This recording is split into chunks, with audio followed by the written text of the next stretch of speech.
Selamat malam teman-teman semuanya.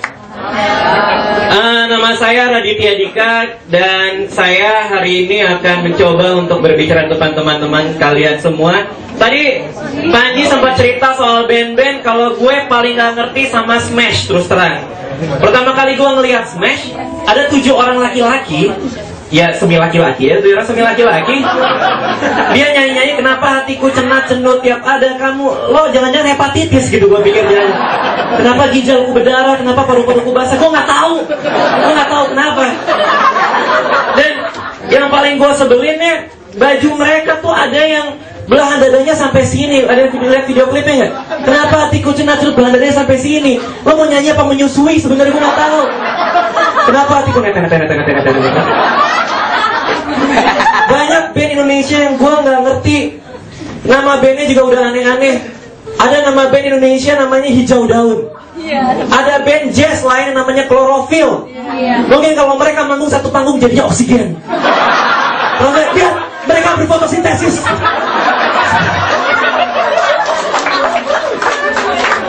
Di antara band-band Indonesia, gue bersyukur Andika ditangkap.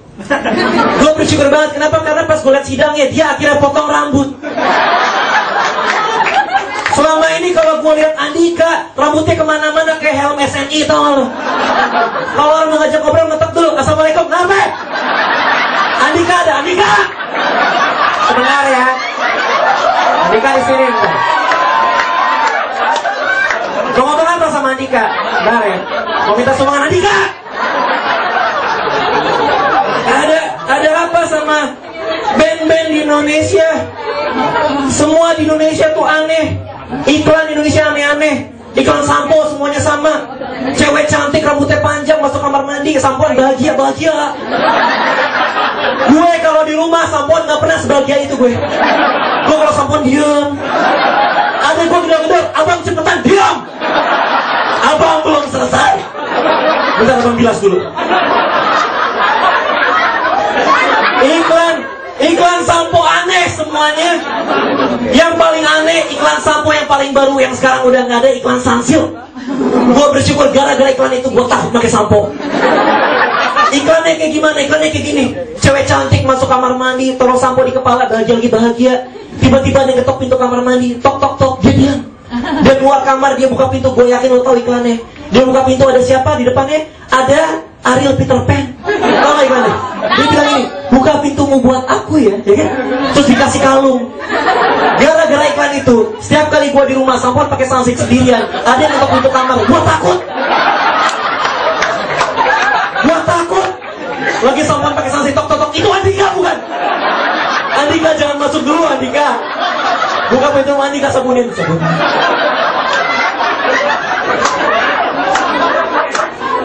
Iklan Indonesia nggak ada yang benar. Tahu nggak yang paling aneh apa? Iklan yang paling aneh sejagat, yang ada hanya di Indonesia, yang nggak ada di negara lain, cuma satu. Tori cheese cracker. Ini iklan apa? Apa hubungannya biskuit sama 3 orang pegulat dan 1 wanita yang berjalan dari belakang ke depan mengepakkan selangkangan? Tori, lepek. Pertama kali gue nonton, ini iklan obat polio. Gini Tori itu. Apa hubungannya biskuit sama selangkangan? Kecuali kalau tagline-nya selangkangan Anda lapar, makan Tori. Cocok.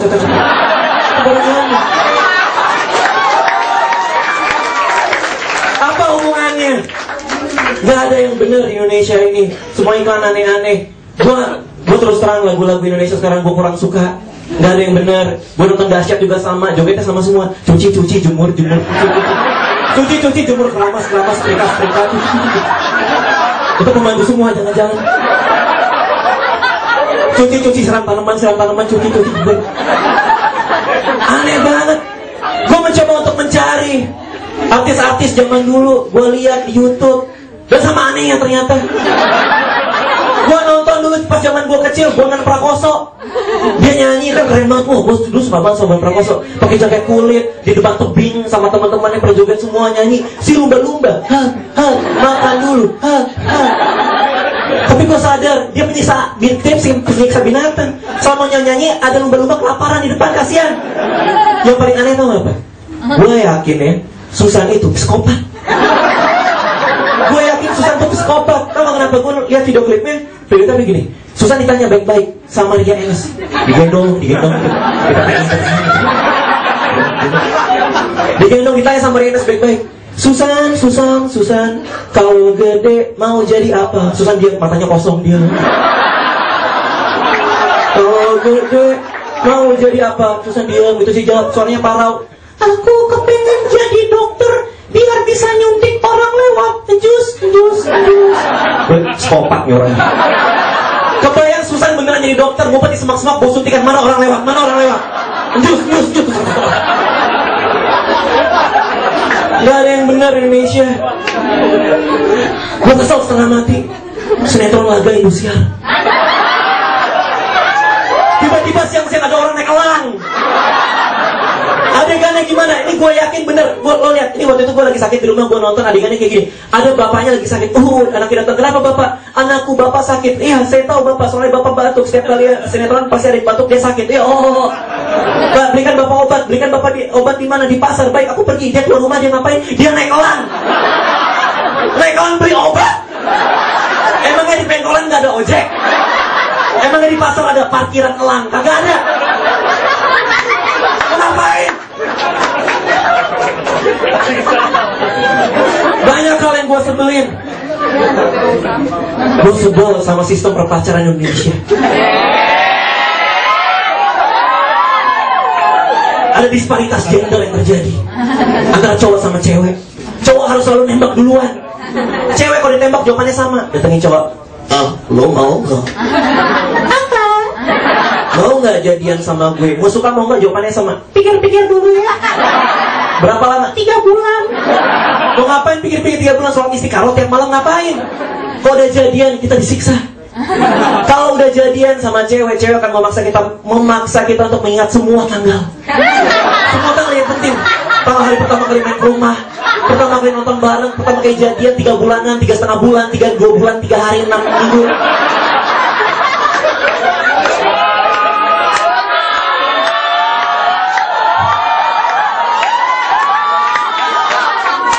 Tiap malam minggu lo datang ke PIM, lo lihat orang pacaran itu cowok udah kayak diperbudak. Cewek di mana? Cewek di depan jalan. Belanja. Cowoknya di mana? Di belakang. Budak, kita kapan pulang sayang? Oh iya sayang. Tiap hari Minggu lo cek di salon-salon. Cewek-cewek di mana? Berjejer, dikeramasin, dikerimbat. Cowok-cowok di mana? Di depan kasir sama cowok-cowok lain. Dia nungguin. Kamu udah berapa lama? 3 hari. Sabar.